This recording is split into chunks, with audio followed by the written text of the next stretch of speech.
Bonjour à tous et bienvenue. Il y a une phrase, prononcée il y a des siècles, que presque tout le monde connaît. Mais, et si son véritable sens n'était pas celui qu'on a toujours cru? Et si elle cachait une clé? Une clé sur le pouvoir de notre propre esprit? La voilà cette phrase. Ta foi t'a guéri. Juste quelques mots, hein, mais il pèse lourd, tiré des textes bibliques bien sûr. Et tout de suite on pense à quoi? Au miracle? À une intervention divine? Quelque chose qui nous dépasse? Mais posons-nous une question un peu audacieuse. Et si ce n'était pas que ça? Et si cette phrase pointait vers un pouvoir qui ne viendrait pas de l'extérieur, mais bien de l'intérieur, de notre propre esprit? On dit souvent que c'est une phrase choc.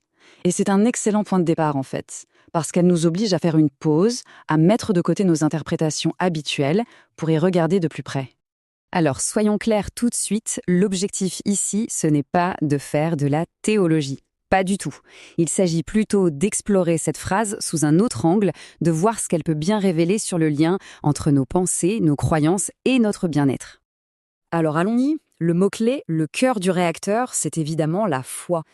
Pour vraiment saisir toute la portée de cette idée, il faut qu'on décortique un peu ce terme ensemble. Bon, dans son sens le plus courant, la foi, on connaît. C'est une croyance religieuse ou spirituelle. C'est cette confiance qu'on place dans une divinité ou une force supérieure. C'est la définition classique.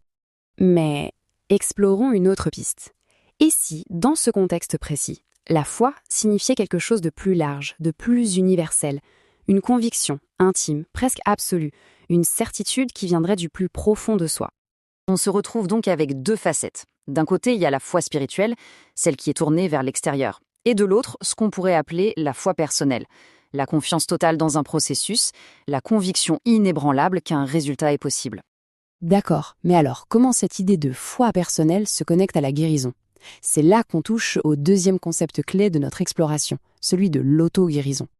L'idée centrale, elle est là. Le pouvoir d'auto-guérison de nos pensées et de nos croyances. Ça suggère un lien direct, un lien puissant entre notre monde intérieur et notre état physique. Attention, il ne s'agit pas de créer des miracles par la pensée, mais plutôt d'influencer un potentiel de guérison qui serait déjà en nous. Le mécanisme potentiel est assez fascinant quand on y réfléchit. Tout partirait d'une croyance profonde, d'une certitude. Ensuite, cette certitude orienterait nos pensées constamment. Et c'est cette orientation mentale qui, au final, pourrait influencer notre bien-être général. Finalement, qu'est-ce qu'on doit retenir de tout ça?